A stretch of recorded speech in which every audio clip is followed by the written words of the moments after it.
श्री रामचंद्र भगवान की, बालकृष्ण लाल की, गोवर्धन नाथ की, गिरिराज धरण की। नमः पार्वती पतये हर हर महादेव हर। सर्वाणि दुखानि हरतीति हरः। भगवान शिवना 1000 नाम छे। शिव सहस्र नाम, जेम विष्णु सहस्र नाम छे, देवी सहस्र नाम छे, गायत्री सहस्र नाम छे, तेम भगवान शिवना 1000 नाम शिव पुराण में छे। एमा एक नाम हर छे। सर्वाणी दुखाणी हरतीति हरह। दरेक प्रकारना दुख ने हरे छे, माटे भगवाननु एक नाम हर छे। એટલે આપણે જ્યારે હર હર મહાદેવનો જયઘોષ કરીએ છીએ ને ત્યારે બંને હાથ ઉપર કરીએ છીએ। આમ તો તમે બધા પિક્ચર અને ટીવીમાં જોવો છો, કોઈ પાછળથી આમ રિવોલ્વર અડાડી દે, હેન્ડ્સ અપ, ત્યારે તો બધા હાથ ઉપર કરે જ છે। ત્યાં ભયને કારણે કરે છે, અહીંયા ભક્તિને કારણે, શરણાગતિને કારણે આપણે હાથ ઊંચા કરીએ છીએ। સ્વેચ્છાથી આપણે ભગવાન શિવની શરણાગતિમાં જઈએ છીએ। शरणागति लेवाने योग्य कोई स्थान होय तो परमात्मा अने सद्गुरु बेज छे। सद्गुरु एटला माटे शरणागति लेवाने योग्य छे कारण के सद्गुरु सेतु छे। जेम तमारे कोई नदी ने पार करवी होय तो नौका अथवा सेतुनी जरूर पड़े, एम तमारे भवसागर ने पार करवो होय तो तमारे जे ब्रिजनी जरूर पड़े, तमारे जे नौकानी जरूर पड़े, ते नौका कई छे? भगवान आद्य शंकराचार्य जे वेदांतना अप्रतिम ग्रंथो लख्या छे, एमने बहु सरल स्तोत्र पण लख्या छे। एमा भगवान आद्य शंकराचार्य एक प्रश्नोत्तर रत्नमाला लखी छे। एना आरंभ में एक प्रश्न छे, अपार संसार समुद्र मध्य सम्मंजतो में शरणं किमस्ति, गुरु कृपालो कृपया वदै तद विश्वेश पादाम्बुज दीर्घ नौका। अपार संसार समुद्र मध्य। आजे संसार छे ए अपार छे। जो तमारे कोई नदी ने तरवी होय तो नानू होड़कू चाली सके, नावड़ी चाली सके, पण तमारे महासागर ने पार करवो होय तो जो समुद्र अने महासागर में भेद छे। एरेबियन सी बोलाय, ओशन नहीं। जेने जेने किनारो होय तेने समुद्र कहेवाय, जेने किनारो न होय तेने ओशन एटले महासागर कहेवाय। एटले एटलांटिक ओशन बोलाय, पेसिफिक महासागर छे, प्रशांत महासागर छे। पण रेड सी, व्हाइट सी, एरेबियन सी, कारण के एने किनाराओ छे। जे जे वस्तुओ अनंत होय छे एने सीमा होती नथी। जे वस्तुओ अनंत होय तेनो रंग भूरो होय छे। એટલે મહાસાગરનો રંગ ભૂરો છે। જો સમુદ્ર લાલ પીળા હોઈ શકે, કાળા હોઈ શકે, પણ મહાસાગરનો રંગ ભૂરો છે, આકાશનો રંગ ભૂરો છે। આપણે એવું બોલીએ છીએ નીલા આકાશ, કેમ કે આકાશને સીમા નથી। જે જે વસ્તુ અનંત હોય એનો રંગ ભૂરો હોય છે। ભૂરો રંગ અનંતનું પ્રતીક છે। વસ્તુતઃ આકાશને રંગ નથી। હવે હમણાં નૈયાયિકો શું કહે છે એ બધા વિષયમાં હું જતો નથી। પણ ભગવાન શ્રી કૃષ્ણનો રંગ ભૂરો છે. આ ભગવાન શ્રી કૃષ્ણનો રંગ કેવો છે? ઘન નીરદ સંકાસા કૃતકલી કલ્મસનાસા નારાયણ નારાયણ જય ગોવિંદ હરે નારાયણ.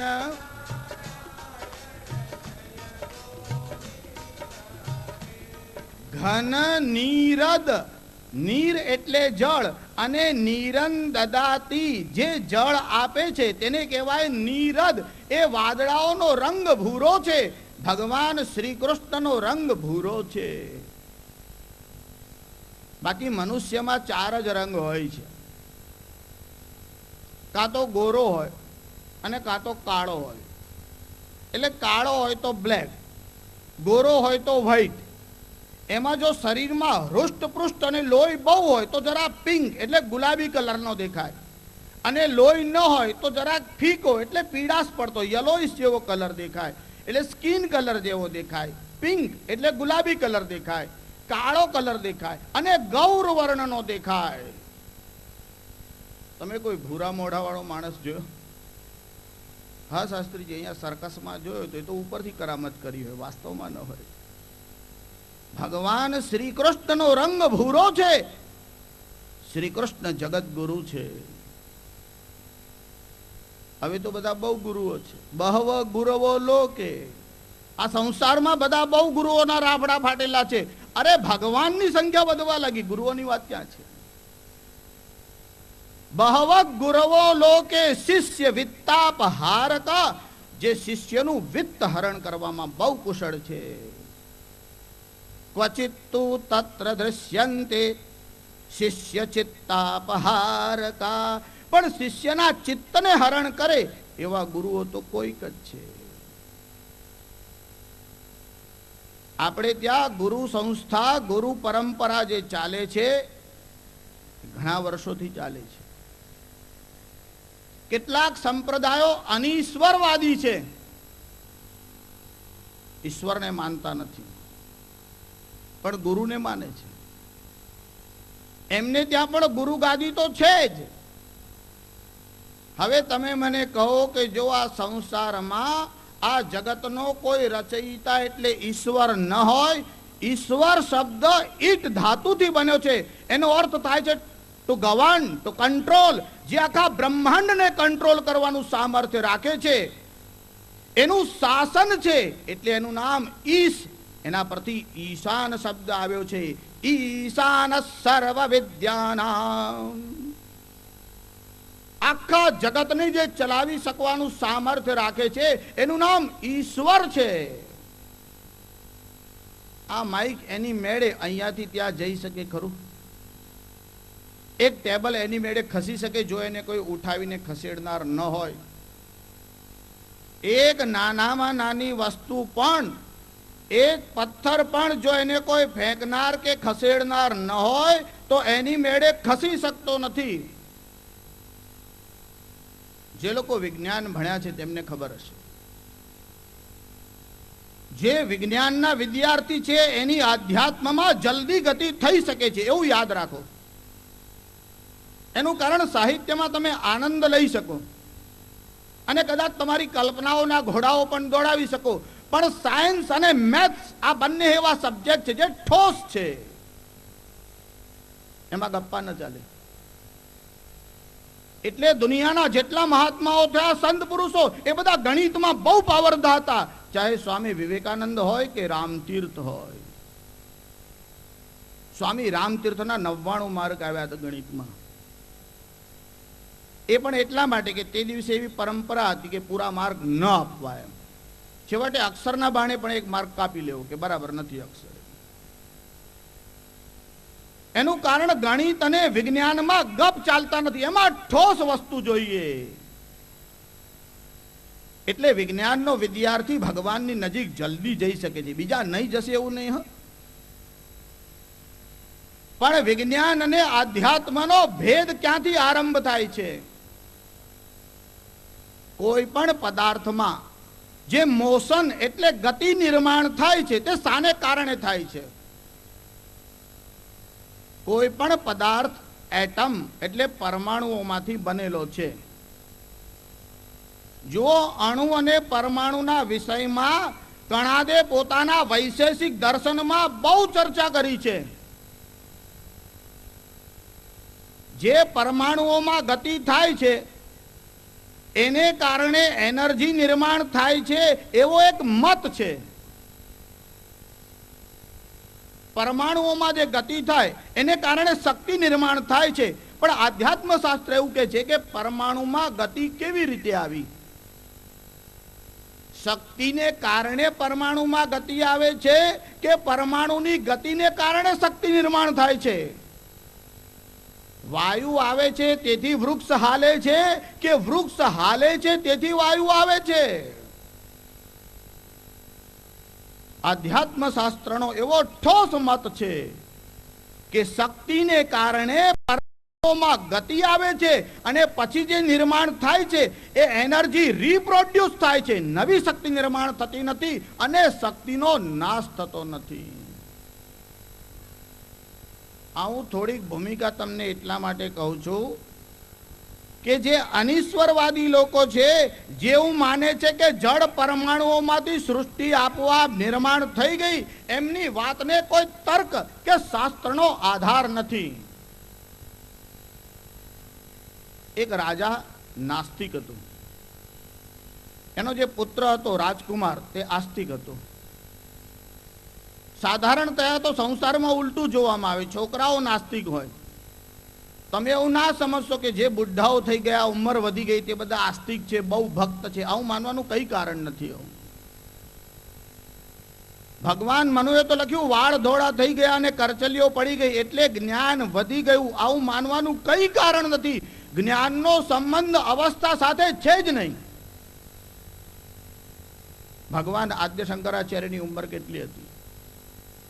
એમનું આયુષ્ય તો માત્ર 16 વર્ષનું હતું.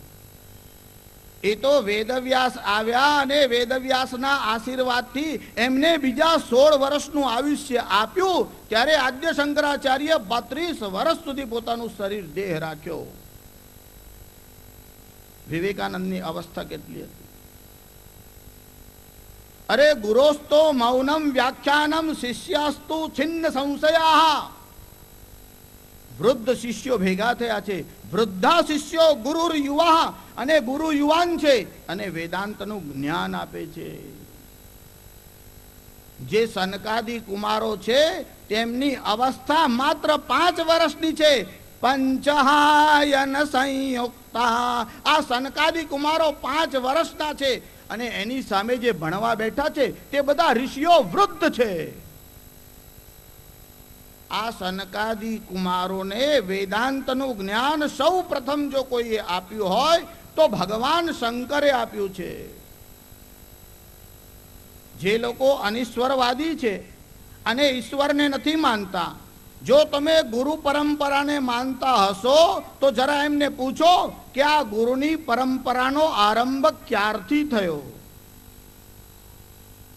એનું કારણ દુનિયામાં જેટલા સંપ્રદાય છે એ બધાનો ઉત્પત્તિનો સમય અને તારીખ ચોક્કસ નક્કી છે. આ ઇકો સાઉન્ડની ઇફેક્ટ આવે છે વધારે. કોઈને 2000 વર્ષ થયા, કોઈને 5000 વર્ષ થયા. જીસસના પહેલા આ દુનિયા પર કોઈ સંસ્કાર કે સંસ્કૃતિ હતી કે નહીં?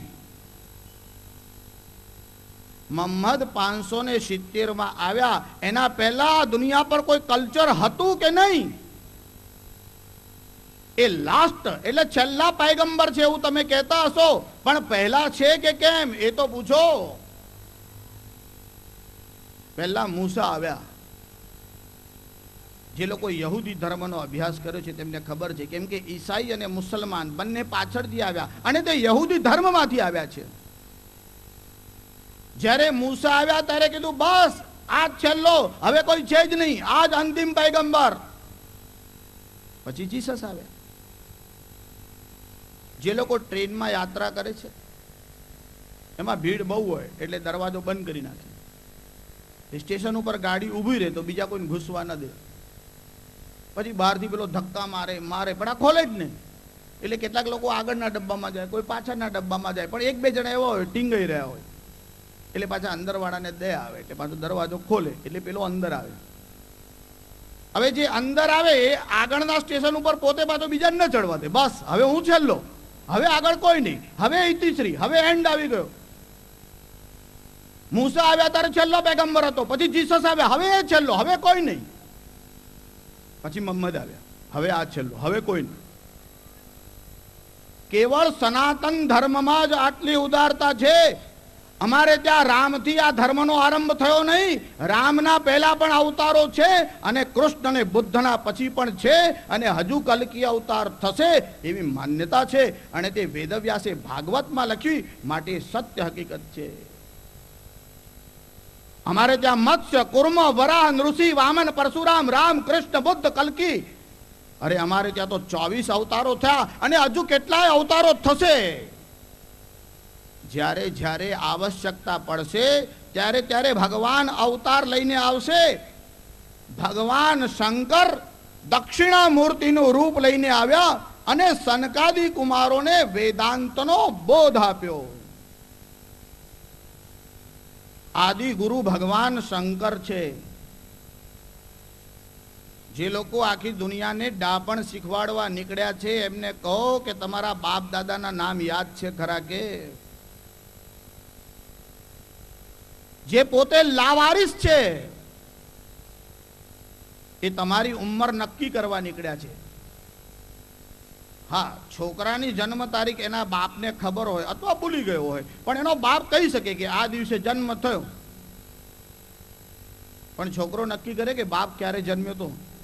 એ તો બાપ કહે તો જ ખબર પડે, બાકી ખબર ના પડે. એમ દુનિયાના જેટલા સંપ્રદાયો છે, જો સંપ્રદાયો ઘણા છે, ધર્મ એક છે. પરમાત્માના રૂપ બહુ છે, પરમાત્માના નામ બહુ છે, પણ પરમાત્મા એક છે. એકમ સદ વિપ્રા બહુધા વદંતી. જો આ પ્રાથમિક વાત વારંવાર કહીએ છે એનું કારણ 50 વર્ષની અવસ્થા થાય ત્યાં સુધી ઈશ્વર કોને કહેવાય એની અક્કલ નથી હોતી. ને આ ગાંડાઓ, બેરાઓ, બોબડાઓ, મદારીઓ બધા ભગવાન થઈ ગયા છે. જેમ પેલા રાફડા ફાટે ઘાસ નીકળે એમ કોઈ ભગવાન આ જગ્યાએ નીકળ્યા, કોઈ ભગવાન પેલા ગામમાં નીકળ્યા છે. તમે સાધુ મહાત્માને ગુરુઓનો આદર કરો એટલું જ નહીં, ભગવાનનું પૂજન કરતા પહેલા ગુરુનું પૂજન કરો તો ચાલે. એટલું નહીં, પહેલા ગુરુનું પૂજન કરવું જોઈએ, પણ ભગવાનની જ જરૂર નહીં, બાવાઓના જ ધ્યાન ચાલે છે. જરા એમને પૂછો તો ખરા કે આ બાવાની ઉંમર કેટલી થઈ? 600 વર્ષ, 700 વર્ષ. સારું, આપણે એમાં પણ ચર્ચા નથી કરવી, માની લીધી 600 વર્ષ થયા હશે. અંગમ ગલિતમ પલિતમ મુંડમ, કરચલીઓ પડી ગઈ, અંગ વળી ગયું, વાળ ધોળા થઈ ગયા, પડિયા આવી ગયા. કોઈને તો બ્લડ કેન્સર થયું, તે થાય, શરીરના ગુણધર્મ છે, કોઈને પણ થઈ શકે, ભલભલા મહાત્માઓને થઈ શકે. અરે રામકૃષ્ણ પરમહંસને કેન્સર થયું હતું, પણ આ તો ભગવાનો થઈ બેઠા છે તેમની વાત કરું છું.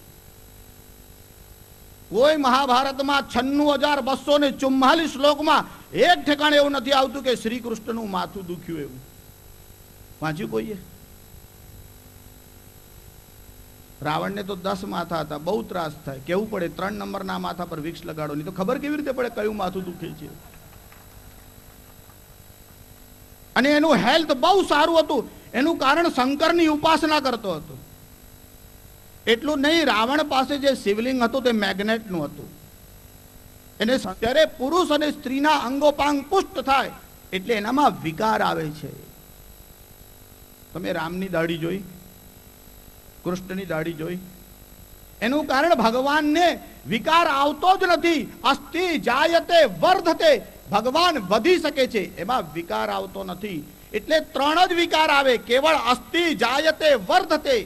એ પણ પ્રકૃતિની ઈચ્છાથી નહીં, પરવસ્તાથી નહીં, ભગવાન પોતાની માયાનો આશ્રય લઈ અને એવું રૂપ ધારણ કરી શકે છે. હવે આ બધા બની બેઠેલા ભગવાનોને પૂછ્યા, દાઢી આવી કે નહીં, કરચલીઓ પડી કે નહીં? હાથ પગમાં આપત્તિ થઈ કે નહીં? એક ભગવાન તો વડોદરામાં આવે તો લોકો ઉપાડીને લઈ જતા હતા ખુરશીમાં, પોતાને ભગવાન કેવડાવતા હતા. હવે તો કેલનપુરમાં સમાધિ આપી દીધી. કોણ કોણ ભગવાન બનીને બેઠા, જેને ભગવાન શબ્દનો અર્થ ખબર નહીં. ભગવાન આદ્ય શંકરાચાર્ય લખ્યું કે ભગવાન કોને કહેવાય? સચ ભગવાન જ્ઞાન ઐશ્વર્ય શક્તિ બલ વીર્ય તેજો ભી સદા સંપન્ન. જો ભગવાન આ બધાથી સદા સંપન્ન છે અને આપણે કદા સંપન્ન છે, એટલો ફેર છે. એક માણસ પહેલા મૂર્ખ હોય, પછી અધ્યયન કરે અને વિદ્વાન થાય, બુદ્ધિમાન થાય, પણ 10 વર્ષ પહેલા મૂર્ખ હોઈ શકે છે. આજે એક માણસ વેદજ્ઞ છે, સાયન્ટિસ્ટ છે, જન્મ્યો ત્યારે સાયન્ટિસ્ટ થઈને નહોતો આવ્યો. એટલે માણસ પોતાનો વિકાસ કરે છે, જ્યારે ભગવાનમાં એવું નથી. ભગવાનમાં ઉલટું છે. ઘણા લોકો આવું સમજે છે કે વિકાસ થાય, ડેવલપ થાય, પછી જીવમાંથી ભગવાન થઈ જાય. શિવને મળી શકે છે, પણ અવતાર એ ડેવલપમેન્ટ નથી. અવતાર શબ્દનો અર્થ તો એવો થાય છે અવતૃ, એટલે નીચે આવવું. એટલે જે સર્વવ્યાપ્ત છે, એક દેશી થઈને આવે છે. બાકી બધા સંપ્રદાયોમાં, બાકી બધા દેશોમાં ભગવાનના દૂત આવે છે, ભગવાનના મેસેન્જર આવે છે, ભગવાનના પૈગંબર આવે છે, ભગવાન સ્વયં આવતા નથી. આ દેશમાં ભગવાન શિવ વેદાંતનો ઉપદેશ આપવા માટે દક્ષિણામૂર્તિનું રૂપ લઈને આવ્યા કે તસ્મૈ શ્રી ગુરુમૂર્તયે નમ ઇદમ શ્રી દક્ષિણામૂર્તયે. જો દક્ષિણામૂર્તિનો એક અર્થ એવો થાય છે કે દક્ષિણ દિશા તરફ જેનું મુખ છે એને કહેવાય દક્ષિણામૂર્તિ. જેનામાં દાક્ષિણ્ય એટલે સાવધાન છે અને શિષ્યોને સાવધાન કરાવે છે. એટલું જ નહીં, દક્ષિણા સેમુસી, સેમુસી નો અર્થ થાય છે બુદ્ધિ. દક્ષિણાનો એક અર્થ બુદ્ધિ છે. જેની બુદ્ધિ બહુ તીવ્ર છે, એટલે જેનામાં તર્ક શક્તિ બહુ હોય એ વેદાંતનો અધિકારી થાય છે. અને જેની તર્ક શક્તિ મંદ હોય એ બીજા કોઈ પણ માર્ગ દ્વારા પરમાત્માને પ્રાપ્ત કરી શકે છે. એ વેદાંતનો ઉપદેશ આપવા ભગવાન શંકર જે રૂપ લઈને આવ્યા તેનું નામ દક્ષિણામૂર્તિ છે. અને ભગવાન આદ્ય શંકરાચાર્યે તેમની સ્તુતિ કરી અને આવું લખ્યું કે તસ્મૈ શ્રી ગુરુમૂર્તયે નમ ઇદમ શ્રી દક્ષિણામૂર્તયે. જો વેદાંતનો બોધ આપવા માટે, જ્યારે વેદાંતનો બોધ આપવા ભગવાન શંકર શંકરાચાર્યનું રૂપ લઈને આવ્યા, ત્યારે ભગવાન આદ્ય શંકરાચાર્યે ઉપદેશ સાહસ્રી નામનો એક ગ્રંથ લખ્યો. જો જેની કને તીક્ષ્ણ બુદ્ધિ હોય એને શંકરાચાર્યના ભાષ્ય ઉપરની ભામતી ટીકા વાંચવા જેવી છે. પણ શંકરાચાર્યે વેદાંતના દુર્બોધ ગ્રંથોની સાથે સાથે સરળ ગ્રંથો પણ લખ્યા. એમાં ઉપદેશ સાહસ્રી એટલે જિજ્ઞાસુઓને સરળ ભાષામાં ઉપદેશ આપવા માટે એમને જે ગ્રંથ લખ્યો તેનું નામ ઉપદેશ સાહસ્રી છે.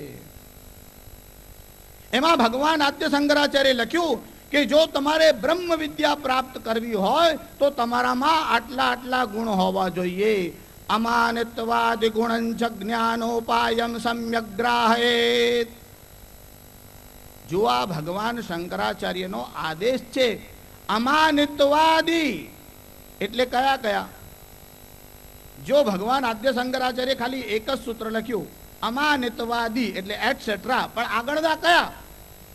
ભગવાને ભગવદ ગીતાના 13મા અધ્યાયના 7મા શ્લોકમાં જે ગુણો લખ્યા છે એને ભગવાન શંકરાચાર્ય ખાલી આરંભ કરીને છોડી દીધું કે આ બધા ગુણો તમારામાં હોવા જોઈએ. એટલે કયા કયા? અમાનિત્વમ મદંભિત્વા અહિંસા ક્ષાંતિરાર્જવમ આચાર્યોપાસનમ શૌચમ સ્થૈર્યમાત્મ વિનિગ્રહ. વેદાંતના વિદ્યાર્થી પાસે આટલા આટલા ગુણ હોવા જોઈએ. એમાં પહેલો ગુણ લખ્યો છે અમાનિત્વમ. માનિનો ભાવો માનિત્વમ. આત્મનઃ શ્લાઘનમ પોતાના આત્માની સ્તુતિ કરવી એને કહેવાય છે માનિનમ, એટલે પોતાનું જ માન છે એનો વિચાર કરવો, પણ આત્માની સ્તુતિ ન કરે. આત્માનમ શ્લાઘન તદભાવ અમાનિત્વમ. ભગવાન આદ્ય શંકરાચાર્યે એની વ્યાખ્યા એક જ વાક્યમાં કરી કે તમારી સ્તુતિ કરવાનો ભાવ ન થાય. જો કે તમે એવું ન સમજો કે ઘણા લોકો આવું બોલતા હોય, ના ના શું માન સન્માનની જરૂર, ખોટી વાત છે. તમે એવું ન સમજો કે એમને માનની ઈચ્છા નથી. એના ઘણા કારણ છે. મહાભારતના વિરાટ પર્વમાં એક ગોહરણ પર્વ છે. હવે કથા તો હું તમને ખાલી સારભૂત કહું છું કે પાંડવો જ્યારે ગુપ્તવાસમાં વનવાસ દરમિયાન 1 વર્ષ ગુપ્તવાસમાં ગયા ત્યારે વિરાટ રાજાને ત્યાં રહ્યા. એ વિરાટ રાજાનો એક પુત્ર, એનું નામ હતું ઉત્તર. આ ઉત્તર મહાભારતમાં એક ડાયલોગ બોલે છે. ત્યારે અર્જુન બૃહન્નલાના રૂપમાં હોય છે.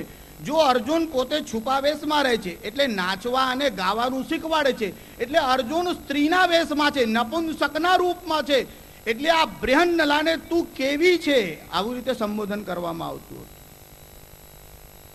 અર્જુનની હાજરીમાં ઉત્તર એક ડાયલોગ બોલે છે. એ બેનો સંવાદ થાય છે. એમાં ઉત્તર એવું કે છે કે ત્યક્ત્વા માનંચ દર્પંચ. ભગવાન વેદવ્યાસે લખ્યું કે આ ઉત્તરે માનની ઈચ્છા છોડી દીધી, દર્પની ઈચ્છા છોડી દીધી. ત્યક્ત્વા માનંચ દર્પંચ. અને શું કર્યું? નિસૃજ્ય સસરંધનુ. એને પોતાનું ધનુષ્યબાણ છોડી દીધું અને અર્જુનને કહે છે મારે કઈ માન જોઈતું નથી. એટલે આ ભગવદ્ ગીતામાં જે ગુણ લખ્યો અમાનિત્વમ એ આ ઉત્તરમાં આવી ગયો. એ તમને ખબર કેવી રીતે પડે? એ કઈ સ્થિતિમાં આ ડાયલોગ બોલ્યો છે એ તમે જાણો પછી ખબર પડે. પ્રસંગ એવો બન્યો કે કૌરવો વિરાટ રાજાની ગાયોનું હરણ કરવા માટે આવ્યા અને ગવામ ષષ્ટિ સહસ્રાણી 60,000 ગાયોને લઈ અને કૌરવોમાં કોણ? કર્ણ છે.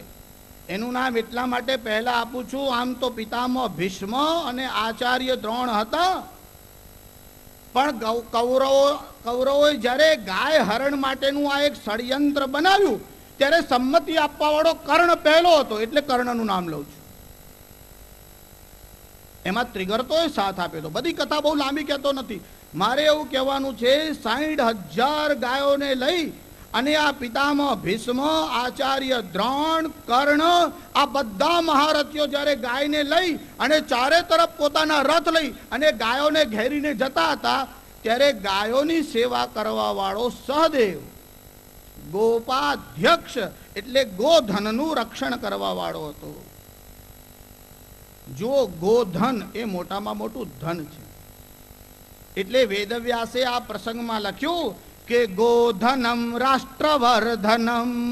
જો તમારે રાષ્ટ્રની વૃદ્ધિ કરવી હોય તો ગાયોનું વર્ધન કરતા શીખો, ગાયોની સેવા કરતા શીખો. જે દેશમાં ગાયોની રક્ષા કરવા માટે ભગવાન અવતાર લઈને આવ્યા તે દેશમાં ગાયોનો વધ થાય છે. અને કેટલાક હજરત બુદ્ધિના પહાડ છે. હમણાં 2-4 દિવસ પહેલા એમનું એક સ્ટેટમેન્ટ હતું કે હિન્દુઓ ગાયને માતા કહે છે, બળદને પિતા કેમ કહેતા નથી? હવે જેને આ સ્ટેટમેન્ટ આપ્યું છે અમુક લોકોના નામ વ્યાસપીઠ પરથી ન બોલાય, નહીં તો નાહવું પડે. સચૈલમ સ્નાનમાં ચરે, પહેરેલા કપડે નાહવું પડે, આવા નીચ હોય છે. એટલે એમના નામ શું કામ લેવાના? પણ મારે એમને એવું કહેવું છે કે તમારો છોકરો ગધેડાને બાપ કહે, કેમ કે એ તો વાસ્તવિકતા છે, તો અમને વાંધો નથી. તમે જ્યારે બળદની વાત કરો છો ત્યારે તમારામાં કોમન સેન્સ નથી. કેવળ સનાતન ધર્મમાં જ આવી ભાવના છે કે જે પરસ્ત્રી છે, અરે જેને આપણને પોષણ આપ્યું છે, જેને આપણને દૂધ આપ્યું છે અને જેમાં 33 કરોડ દેવતાઓનો વાસ છે, એ ગાય અમારી માં છે. પણ તમે તો ભૂંડને પવિત્ર માનો છો. તમારા બાપ કોણ છે તે કહો. આ તો ખાલી પ્રતિપ્રશ્ન પૂછું છું. હા, મારે એવું કહેવાનું છે કે માતા કોણે કહેવાય એની જેને સમજણ નહીં, અમે આ ધરતીને માં કહીએ છીએ કે આ ધરતી અમારી માં છે, કેમ કે એમાંથી જે અન્ન થાય છે તેનાથી અમને પોષણ મળે છે. પણ ગાયને માં કહેવાના ઘણા કારણો છે. હવે એ વિષયમાં ચાલતો રહું ને તો આપણો મૂળ વિષય રહી જાય. આ તો ગાયોનું સ્મરણ આવ્યું એટલે જરા તમને યાદ કરાવ્યું કે લોકો શું શું બોલતા હોય છે. એ હજરત બુદ્ધિના જે પહાડો છે એમને જરા પૂછો કે તમે જ્યારે સભામાં પ્રવચન કરવા જાઓ ત્યારે તમે એવું બોલો છો માતાઓ અને બહેનો, એમને કહો બાપો કેમ બોલતા નથી? પરસ્ત્રીને માતા કહી શકાય પણ પરપુરુષને બાપ ન કહેવાય. આટલી કોમન સેન્સ જેનામાં નથી. આવા લોકો કઈ નો કઈ બબડાટ કરતા જ હોય. કેમ કે ખોટું બોલવાથી તાળવું તૂટી પડતું નથી. જીહવાયા છેદનમ નાસ્તિ, જીભ કપાઈ જતી નથી. ન તાલવું પતનાદ ભયમ, અને તાળવું તૂટી પડતું નથી. પછી નિર્લજ્જો કોન પંડિત, નિર્લજ્જ થઈને બડબડાટ કરવામાં જાયશું એટલે જેને જેમ ફાવે તેમ બોલે રાખો છો. વાણી સ્વાતંત્ર્યનો અર્થ એવો નથી કે તમે બડબડાટ કરો. ગોધનમ રાષ્ટ્રવર્ધનમ, આ ગાય જે છે એવી સંપત્તિ છે જે આખા રાષ્ટ્રની વૃદ્ધિ કરે છે. એ ગાયોને લઈ અને જ્યારે આ કૌરવો જતા હતા ત્યારે ગોપાધ્યક્ષ સહદેવ દોડતો દોડતો આવ્યો અને વિરાટ રાજાના પુત્ર ઉત્તરને કીધું કે તમારી ગાયો લઈને આ કૌરવો જાય છે, ઊભા થાઓ અને ગાયની રક્ષા કરો. ત્યારે આ ઉત્તર સ્ત્રીઓની વચમાં બેઠેલો હતો. કેમ કે રાજમહેલમાં ઘણી બધી કન્યાઓ અને સ્ત્રીઓ હતી, એના વચ્ચે બેઠો હતો. એના મનમાં થયું કે હવે આ મને સમાચાર આપવા આવ્યો છે કે રક્ષા કરો, અને હું એવું કહું કે મારાથી રક્ષા નહીં થાય તો બે આબરૂ થઈશ. એટલે ઘણા લોકો આજુબાજુ જોવે ને પછી કંઈક સ્ટેટમેન્ટ આપે. માણસનો સ્વભાવ છે પોતાનો વિચાર પછી, બીજાનો વિચાર પહેલા. જો રોડ ઉપર ચાલતો હોય ને લપસી પડ્યો હોય તો વાગ્યું કઈ છે તે પછી જોવે, કોણે કોણે જોઈ લીધો એ પહેલા. પેલા ઊભો થઈ જાય, પછી બાજુમાં આવીને જોઈએ કે ઓહો ઢીચણ તો છોલાઈ ગયા છે. પણ રોડ ઉપર તો એવો ચાલે આમ સડસડાટ, તમને લાગે જાણે કશું થયું જ નથી. આમ સ્કૂટર પરથી પડે એવો જ ઊભો થઈ જાય. પછી સોજાની ગોળી લે, ઇન્જેક્શન લે, 2-4 દાડા ધક્કા ખાય, બધું ચાલે. પણ લોકોમાં બે આબરૂ ન થવું. એમાં ઉત્તર બેઠો તો સ્ત્રીઓની વચમાં, અને આ સહદેવ સમાચાર આપવા આવ્યો ગાયો લઈ ગયા કૌરવો. અરે એમની તાકાત, હું અહીંયા બેઠો છું અને ગાયો લઈને જાય, મારો રથ લાવો. એટલે સેવકો આવ્યા કે કયો રથ લાવી? કે કોઈ પણ, જે મારો રથ છે, હું કાયમ યુદ્ધમાં જાઉં છું, પણ એક પ્રશ્ન છે મહારાજ. શું? કે તમારો સારથી તો છે નહીં. એટલે હવે પાછો આમ માથે હાથ મૂકીને બેઠો. કોઈ સારથી સારો હોત તો હું જાત. સૈરંધ્રી, જો દ્રૌપદી ત્યાં રહ્યા ને ત્યારે દાસીના રૂપમાં રહ્યા, ત્યારે દ્રૌપદીનું નામ સૈરંધ્રી હતું. એટલે દ્રૌપદી આ સાંભળી લીધું એટલે એના મનમાં વિચાર આવ્યો કે ગાયોની રક્ષા આપણને જેને આશ્રય આપ્યો એની ગાયો ચોરાય સારું નહીં. એની રક્ષા માટે આપણે આપણી શક્તિનો ઉપયોગ કરવો જોઈએ. એટલે સૈરંધ્રી એટલે દ્રૌપદી બૃહન્નલાની પાસે ગઈ, એટલે અર્જુનના પાસે ગઈ અને કીધું કે આ ગાયો લઈને ગયા છે અને પેલો જોરમાં છે, પણ કોઈ એવું કહેતો, તે એવું કહે છે કે એની પાસે સારથી નથી, તમે સારથી થઈને જાઓ. ત્યારે કીધું એની બહેનને કહે એટલે પ્રસ્તાવ મૂકશે. એટલે એની બહેને પ્રસ્તાવ મૂક્યો અને કીધું બૃહન્નલાને એટલે અર્જુનને કે સારથીની જરૂર છે, તમે જાઓ તો સારું. કારણ સૈરંધ્રી પાસેથી અમને એવું જાણવા મળ્યું કે અર્જુન જ્યારે ખાંડવ વનને બાળવા ગયો ત્યારે આ બૃહન્નલા સારથી થઈને ગયો હતો. અર્જુન પણ નાટક કરવામાં, અભિનય કરવામાં બહુ કુશળ હતા. અરે નટવરની જોડે રહેલા શ્રી કૃષ્ણની જોડે અને નાટક કરતા ના આવડે? નાના યુદ્ધમાં તો કઈ આપણું કામ છે, મારાથી તો કઈ જવાતું હશે. એટલે પેલા ઉત્તરે કીધું તું ગભરાય છે એનું કારણ છે તું નપુંસક છે, તારી તાકાત ક્યાં? તારે યુદ્ધથી શું લેવા દેવા? હું છું, તું શા માટે ગભરાય છે? ચાલ રથમાં બેસ. અર્જુને કીધું બેસી જાઓ. એટલે આ બૃહન્નલા તૈયાર થઈ ગઈ. એટલે અર્જુન પાછો આમ ગભરાવા લાગ્યા કે શું કામ કાપે છે? હજુ તો યુદ્ધ ભૂમિમાં જવાનું છે, હમણાંથી ગભરાય છે. અરે ઉત્તર તારી જોડે છે, મારું ધનુષ ચલાવો. શસ્ત્રો લીધા અને પછી રથ ચાલ્યો. રથ યુદ્ધના મેદાન તરફ ગયો અને કૌરવોની સેના છે સામેથી આવતી દેખાઈ. પિતામહ ભીષ્મ, આચાર્ય દ્રોણ, કર્ણ, આ એકથી એક એવા હતા, આમાંનો એક પણ સામે દેખાય તો કોઈ ઊભો ન રહી શકે. અને આ 3 જણાને સામેથી આવતા જોયા. હવે ઉત્તરને ભય થવા લાગ્યો કે અહીંયા ક્યાં આવી ગયા? અરે 6 ગાયો લઈ જાય, ગાયો લઈ જાય, એમાં ગયું શું? આમની જોડે લડાય? એટલે બૃહન્નલાને કીધું કે આ આવે છે સામે એ કોણ છે? પિતામહ ભીષ્મ છે. અને આ સફેદ વસ્ત્રોમાં દેખાય છે તે આચાર્ય દ્રોણ છે, અને આ તરફ દેખાય છે તે કર્ણ છે. હવે તો આ ઉત્તર ધ્રુજવા લાગ્યો. અર્જુનને કીધું જવા દો ને, હવે યુદ્ધમાં માડવાડ કરો કે ગાયો માટે કઈ યુદ્ધ થતું હશે, જવા દો. અર્જુને કીધું ત્યાંથી આવ્યા ત્યારે તો મને કહીને આવ્યો. સ્ત્રીઓની વચમાં એવું કહ્યું કે હું ગાયો લઈને આવીશ, તારું માન છે ને હણાઈ જશે અને બધામાં બે આબરૂ થઈશ. અને આ સ્ત્રીઓ કહેશે ડીંગ બહુ વાગતો હતો અને યુદ્ધના મેદાનમાંથી પાછો આવ્યો, અરે તારી અપકીર્તિ થશે. તેણે કીધું અપકીર્તિ થાય તો ભલે થાય, મરણ થાય તો ભલે થાય. એનું કારણ અપકીર્તિ તો મરણ જેવી કહેવાય, પણ આ તો મરણ થાય. મારે આવું કરવું નથી. અને એને શસ્ત્ર છોડી દીધું. અહિંસાનો પૂજારી કહેવાય કે ઘણા લોકો શસ્ત્ર છોડીને ભાગે છે. યુદ્ધની વાત જુદી, યુદ્ધની વાર્તા તો રમ્ય હોય છે. મેદાનમાં જાઓ તો ખબર પડે કેવી રીતે લડાય છે. અર્જુને કીધું અરે તારે તો સ્વનામ, પોતાનું નામ છે એના માટે કીર્તિ વધારવી જોઈએ, સ્વનામ ધન્ય થા. ત્યારે કીધું ના ના ના ના, ત્યક્ત્વા માનંચ દર્પંચ નિસૃજ્ય સસરંધનુ, મારે માન જોઈતું નથી. ભગવાન શંકરાચાર્ય કીધું કે વેદાંતના વિદ્યાર્થીનું આ પહેલું લક્ષણ છે, અમાનિત્વમ મદંભિત્વા. અમાનિત્વમ, માનની ઈચ્છા નહીં. હવે તમે મને કહો ઉત્તર અધિકારી ખરો વેદાંતમાં એને વિદ્યાર્થી બનાવાય? અને જ્યારે ધ્રુજવા લાગ્યો, અર્જુને કીધું ગભરાઈશ નહીં, હું તારી સાથે છું. હવે શા માટે લડે છે? ત્યારે આના મનમાં થયું કે આ નપુંસક એવું કહે છે હું તારી જોડે છું, અને આના ભરોસે હું પિતામહ જોડે લડવા જાઉં, કર્ણ જોડે લડવા જાઉં. કીધું તારી બુદ્ધિ ખલાસ થઈ ગઈ છે, તને મરવાનો ભય લાગતો નથી. મને એવું લાગે છે કે આ નાચવા ગાવાને કારણે હવે તારું મન ધરાઈ ગયું છે અને તારો આમાં ચિત્ત લાગતું નથી.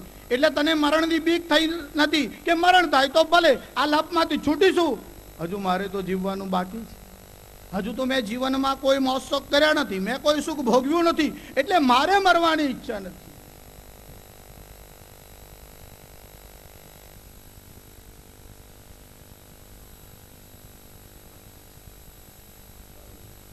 શ્રી રામચંદ્ર ભગવાન. હવે આ ઉત્તર કે છે કે મારે માનની ચિંતા નથી, તમે મને કહો. એનામાં અમાનિત્વનો ગુણ છે. હવે અર્જુન તો રથ આગળ લઈ જવા લાગ્યો, તે માનો ભય વધવા લાગ્યો. અર્જુને હાથમાં શંખ લીધો અને શંખ ફૂંક્યો. ત્યાં તો એટલો બધો ગભરાયો કે રથની નીચે ભરાઈ ગયો. એટલે અર્જુન રથમાંથી નીચે ઉતર્યો, એને પકડીને રથમાં બેસાડ્યો અને કીધું કે હવે જરા પગ દબાઈને બેસ, હજુ તો હું શંખ વગાડવાનો આરંભ કરું. ફરી વાર એને રથ ઉપર બેસાડ્યો અને અર્જુન આમ શંખ ફૂંકવા જાય ત્યાં તો એ રથમાંથી કૂદ્યો અને દોડવા લાગ્યો. અર્જુને રથમાંથી કૂદકો માર્યો. ગત્વા પદસતમ તોરણમ કેશ પક્ષે પરામૃષદ. એને ખબર નહીં કે આ બૃહન્નલા કોણ છે. અને અર્જુને 100 ડગલા પર જઈ અને ઉત્તરને આમ કેસ પાસમાંથી આમ પકડ્યો અને કીધું નામર્દ, યુદ્ધ માટે મને લાવ્યો અને હવે યુદ્ધમાંથી ભાગે છે, ચાલ લડ, નહીં તો હું તને મારીશ. આના મનમાં થયું આનામાં આટલી તાકાત ક્યાંથી આવી? જ્યાં સુધી તમારું સ્વરૂપ કોઈ જાણતા નથી ત્યાં સુધી જ કોઈ ભૂલ કરી શકે. એકવાર તમારું સામર્થ્ય કોઈ જાણે પછી સાહસ ન કરે. અને અર્જુને આમ પકડ્યો વાળમાંથી અને ઢસડીને લાવ્યો, રથમાં બેસાડ્યો. કીધું તારે ન લડવું હોય તો રથ ચલાવ, હું યુદ્ધ કરીશ. ઉત્તરના મનમાં થયું આના ભરોસે યુદ્ધમાં જવાય, પણ તાકાત તો બહુ છે, મને તો ઢસડીને લઈ આવ્યો છે. હજુ અર્જુનને હાથ જોડીને કહેવા લાગ્યો રથમ નિવર્તયમ ક્ષિપ્રમ, જલ્દી રથ પાછો વાળ, મરી જઈશું તો આ બધું જોવાનું રહી જશે. અર્જુને કીધું શ્રેયસ્તુ મરણમ યુદ્ધે નભીતસ્ય પલાયનમ. અરે યુદ્ધમાં મરણ થાય તે શ્રેષ્ઠ છે, પણ પલાયનવાદ મને માન્ય નથી. જ્યાં સમીના વૃક્ષ ઉપર પાંડવોએ આ શસ્ત્ર સંતાડ્યા હતા, અર્જુન ત્યાં આવ્યો અને પોતાના શસ્ત્ર ઉતાર્યા. ત્યારે આ ઉત્તરને થયું આ શસ્ત્ર કોણા છે? એને કીધું આ ગાંડીવ ધનુષ્ય મારું છે. ત્યારે એને ખબર પડી આ તો અર્જુન છે. પછી એનો ભય ચાલ્યો ગયો અને કીધું ચાલો. જે એક ક્ષણ પહેલા નાસ્તો હતો એ હવે લડવા માટે તૈયાર થયો. જો એને માનની ઈચ્છા નથી એવું નહીં, ભયને કારણે માનની ઈચ્છા છોડી હતી. જેને બ્રહ્મ વિદ્યાનો અભ્યાસ કે અધ્યયન કરવાનું હોય એનામાં પહેલી ક્વોલિટી આ છે, અમાનિત્વમ મદંભિત્વા મહિંસા ક્ષાંતિરાર્જવમ આચાર્યોપાસનમ શૌચમ સ્થૈર્યમાત્મ વિનિગ્રહ. અમાનિત્વમ બીજો ગુણ કહે છે. અદંભિત્વમ, તમારે વેદાંત ભણવું હોય એમાં દંભ ન ચાલે. દંભ એટલે શું? જે મિથ્યાચાર છે, હિપોક્રસી છે, એને દંભ કહેવાય છે. તમે વેદાંતના વિદ્યાર્થી હોય અને દંભ કે પાખંડ કરો તો નહીં ચાલે. બીજો ગુણ છે અદંભિત્વમ. અમાનિત્વમ મદંભિત્વા અહિંસા ક્ષાંતિરાર્જવમ. ત્રીજો ગુણ છે અહિંસા. દુનિયામાં એવો એક પણ ધર્મ નથી, દુનિયામાં એવો એક પણ સંપ્રદાય નથી જેને અહિંસાને માન્યતા ન આપી હોય. અહિંસાના ગુણ બધા જ ધર્મમાં છે. હેનરી થોરોએ પહેલી વાર ગીતા વાંચી તો એને બહુ આશ્ચર્ય થયું, ધક્કો લાગ્યો. એના મનમાં વિચારાયું, આટલા બધા સંતો મહાત્માઓ પીર પેગંબરો થયા, બધાએ કીધું હિંસા ન કરો, કોઈ જીવને પીડા ન આપો. એકલા શ્રી કૃષ્ણ જ એવા છે જે અર્જુનને કહે છે યુદ્ધ કર. આવો ભગવાન જોયો નહીં કોઈ જગ્યાએ. એટલું જ નહીં, શ્રી કૃષ્ણે તો અર્જુનને આવું કીધું કે આ હૃદયની દુર્બળતા છે તેને છોડ. ક્ષુદ્રમ હૃદય દૌર્બલ્યમ ત્યક્તવોત્તિષ્ઠ પરંતપ. હે અર્જુન, આ હૃદયની દુર્બળતાને છોડ અને યુદ્ધના માટે તૈયાર થા. ત્યારે એને આશ્ચર્ય થયું. એનું કારણ ભગવાન શ્રી કૃષ્ણે લડવાનું કીધું. હિંસા ત્યારે કહેવાય કે તમે તમારા સુખ કે સ્વાર્થ માટે અકારણ કોઈ જીવને પીડા આપો તો હિંસા છે. પ્રાણીઓને અકારણ પીડા આપવી એનું નામ હિંસા છે. પણ પોતાના અધિકાર માટે લડવું, રાષ્ટ્ર માટે લડવું, એનું નામ હિંસા નથી. અને એટલે તો ભગવાનની પ્રતિજ્ઞા હતી કે શસ્ત્ર ઉપાડીશ નહીં. પણ યુદ્ધના મેદાનમાં ગયા અને પિતામહ ભીષ્મે બાણોની એટલી બધી બૌછાર કરી, જેમ વાદળાઓથી આખું શહેર ઢંકાઈ જાય એમ પિતામહ ભીષ્મના બાણોના પ્રહારને કારણે ભગવાન શ્રી કૃષ્ણ જે રથ ચલાવતા હતા એ આખો રથ ઢંકાઈ ગયો. ત્યારે ભગવાનના મનમાં વિચાર આવ્યો, હવે શસ્ત્ર નહીં લઉં તો આપત્તિ થશે. જુઓ, ભગવાને પ્રતિજ્ઞા કરી હતી હું શસ્ત્ર નહીં ઉપાડું, પણ ભગવાન રથમાંથી ઉતર્યા. શું થયું? રથનું જે ચક્ર હતું એ ભગવાને પોતાના હાથમાં ધારણ કર્યું. અને શ્રી કૃષ્ણ આવી રીતનું બોલ્યા, તોડતા હું આજ મેં અપને વચન, कि तोड़ता हूं आज मैं अपने वचन, शस्त्र के संन्यस्त के सब उपकरण, धर्म रक्षा, सत्य रक्षा, राष्ट्र रक्षा के लिए कर रहा हूं आज लो आयुध करण. मैं सत्य की रक्षा के लिए, धर्म की रक्षा के लिए, राष्ट्र की रक्षा के लिए आयुध ग्रहण कर रहा हूं. यद्यपि भगवान की ये प्रतिज्ञा थी कि वे शस्त्र नहीं उठाएंगे. एक बार उन्होंने रथ के चक्र को उठाया और दूसरी बार घोड़ा को मारने के लिए जो हंटर रखते हैं ने उसी को भगवान ने उठा लिया. भगवान ने अपनी प्रतिज्ञा तोड़ी. नहीं नहीं, राष्ट्र की रक्षा मूल्यवान है. धर्म की रक्षा के लिए अगर आप शस्त्र भी उठाते हो तो आप अहिंसक हो. जो धर्मनी रक्षा माटे અને સત્યની રક્ષા માટે તમે શસ્ત્ર ન ઉપાડી શકો તો તમે અહિંસક નહીં, તમે કાયર છો, તમે નબળા છો, તમે નપુંસક છો. આવી અહિંસાને ભારતીય સંસ્કૃતિમાં કોઈ ઠેકાણે સ્થાન નથી. ભગવાન રામ એના કરતા કરુણાવાન પુરુષ વિશ્વના ઇતિહાસમાં શોધો તો ન જડે. રાવણનો વધ કર્યા પછી વિભીષણને કહ્યું આનો અગ્નિ સંસ્કાર કર. ત્યારે વિભીષણે કહ્યું કે પરસ્ત્રીનું હરણ કરવા વાળો આ નીચ છે, એનો અગ્નિ સંસ્કાર હું નહીં કરું. ત્યારે ભગવાન રામે કીધું, મરણાંતાની વૈરાણી નિર્વૃત્તમ ન પ્રયોજનમ. વિભીષણ, મરણ પછી વેરભાવ ન રખાય. જો તું એનો અગ્નિ સંસ્કાર નહીં કરે તો હું એનો અગ્નિ સંસ્કાર કરીશ. આવી ઉદારતા જેના હૃદયમાં છે એ રામે પણ શસ્ત્ર ધારણ કર્યું. શા માટે? સત્ય અને ધર્મની રક્ષાના માટે. આ હિંસાના પૂજારીને કહો મિલિટરીને વિખેરી નાખો, રાખવાની જરૂર જ નહીં રાષ્ટ્રમાં, પછી તો હિંસા થશે જ નહીં. આ પોલીસને હું કામ રાખું છું? બધાને બંદૂકો શું કામ આપું છું? મશીન ગનો શું કામ આપો છો? આ અણુ અખતરાઓ શાને માટે કરો છો? ફાઇટર પ્લેન શાને માટે બનાવો છો? એનું કારણ એવું છે, તમે એવું ન સમજો કે મોટા મોટા શસ્ત્રો જે રાખે છે તે હિંસક છે. અરે હિંસા માટે તો લાકડી પણ પર્યાપ્ત છે. લાકડીથી હિંસા થાય કે ન થાય? ઉલટાનું લાકડીની જરૂર રોજ પડે. પરમાણુ બોમ્બ રોજ રોજ વપરાય. 1945માં એટલે 1939 થી 1945 સુધી સેકન્ડ વર્લ્ડ વોર થયું. એને આજે કેટલા વર્ષ થયા? કોઈએ પરમાણુ બોમ્બ વાપર્યો? હિરોશીમા જાપાનમાં ખલાસ થયું એ પછી કોઈ આવા મોટા બોમ્બના અખતરા કર્યા ખરા? કે જેટલા શસ્ત્ર વધે છે તેટલી યુદ્ધની સંભાવના ઘટે છે. એટલે ધ થર્ડ વર્લ્ડ વોર એવી એક બુક લખાઈ. એને લખ્યું કે ત્રીજું વિશ્વયુદ્ધ 50 વર્ષ ઓછામાં ઓછું નહીં થાય, અને જો કદાચ થઈ ગયું તો ચોથું વિશ્વયુદ્ધ પથ્થરોથી લડાશે, કેમ કે તમારી પાસે કશું બચ્યું જ નહીં હોય એવા ભયાનક શસ્ત્ર છે. એટલે તમે એવું ન સમજો કે પરમાણુ બોમ્બ કે યુદ્ધની સામગ્રી રાખવા વાળો હિંસક છે. અરે લાકડી પણ હિંસા માટે પર્યાપ્ત છે. લાકડીની પણ જરૂર નથી. હિંસા માટે તો જીવ જ પર્યાપ્ત છે. કોઈને ગાળ દો છો.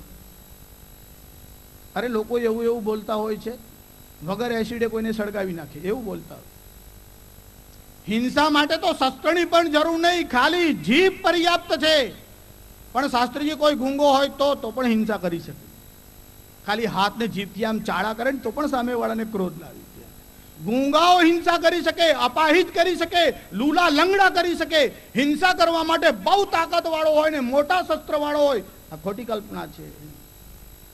અરે ઉપવાસ પણ શસ્ત્ર છે. નાના છોકરાઓ ઘરમાં ઘણી વાર રીસાઈ જાય, કેમ?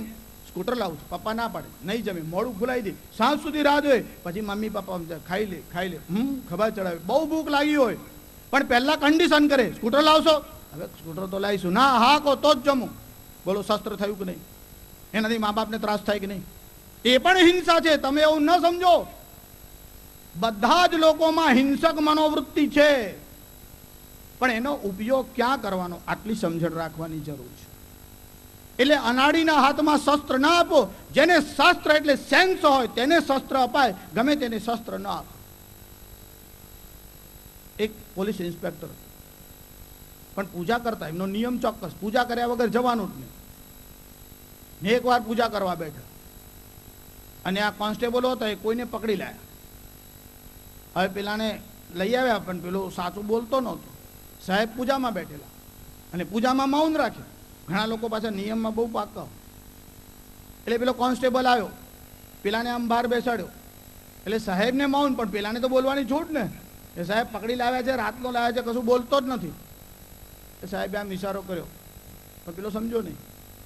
સાહેબ પૂજામાં હતા એટલે મૂર્તિ એમના હાથમાં હતી અને આચમની હતી. એટલે આચમની એટલે મૂર્તિ ઉપર આમ 2-4 ઇશારો કરીને કીધું ફટકારે ને એમ જરા રિમાન્ડ પર લે. આચમનીને શસ્ત્ર બનાવી દે લોકો. પૂજા કરવા માટે બેઠો હોય અને કોઈની જોડે વાત થાય, પછી મૌન રાખે, દાંત ભીસીને એવું બોલતો હોય. એમ બોલાય તો નહીં, મૌન છે એટલે મૌન તૂટી જાય. મૌનમ મૂર્ખસ્ય ભૂષણમ. તમે એવું ન સમજો કે મૌન રાખે એટલે બહુ બુદ્ધિમાન થઈ ગયો છે. જે બડબડાટ કરતો હોય તે મૌન રાખે તો સારું. અને જેમ જેમ લોકોની ઉંમર વધે ને તેમ બડબડાટ બહુ કરે છે.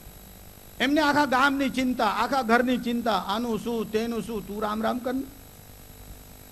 રેડિયો ખોલીને બેઠો, કેટલો સ્કોર થયો, હવે તું સેન્ચુરી મારવાનો નથી. તને માળ 70 થયા છે, તારાથી હજુ 30 નીકળવાના નથી, અને કોણે સેન્ચુરી મારી? તું તારું કામ કર. બાળક હોય કે બુઢ્ઢા હોય, બધાને એમાં રસ છે. ઓફિસોમાં જાઓ તો લોકો કામ છોડીને આમ રેડિયો લગાડીને બેઠા છે. બાલક હોય કે મોટા, બાલ સ્થાવત ક્રિકેટ આસક્ત, વૃદ્ધ સ્થાવત ક્રિકેટ આસક્ત. બાળક હોય કે ઘરડો હોય, ભજ ક્રિકેટમ ભજ ક્રિકેટમ ભજ ક્રિકેટમ મંદ મતે જલભવ દુસ્તર જલધિ સુતરણમ ધ્યેયમ ચિત્તે શિવહર. નહીં, ક્રિકેટમાં જ ચિત્ત રાખવા વાળા છે બધા. મારે એવું કહેવાનું છે, હિંસાનો સંબંધ મનોવૃત્તિ સાથે છે. તમે શસ્ત્ર ઉપાડો, જેમ કે ડોક્ટર છરી ઉપાડે અને ગુંડો છરી ઉપાડે. હવે છરી ઉપાડવી એનું નામ હિંસા નથી.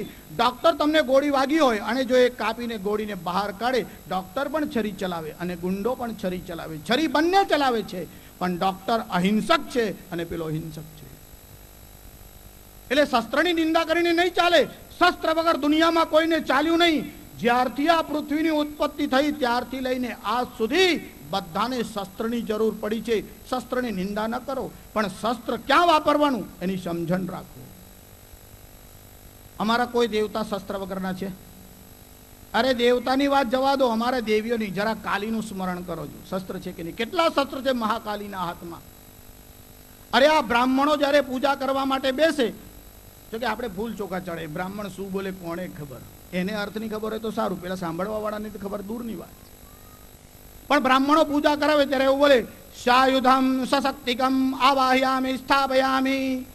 શાયુધમ સશક્તિકમ.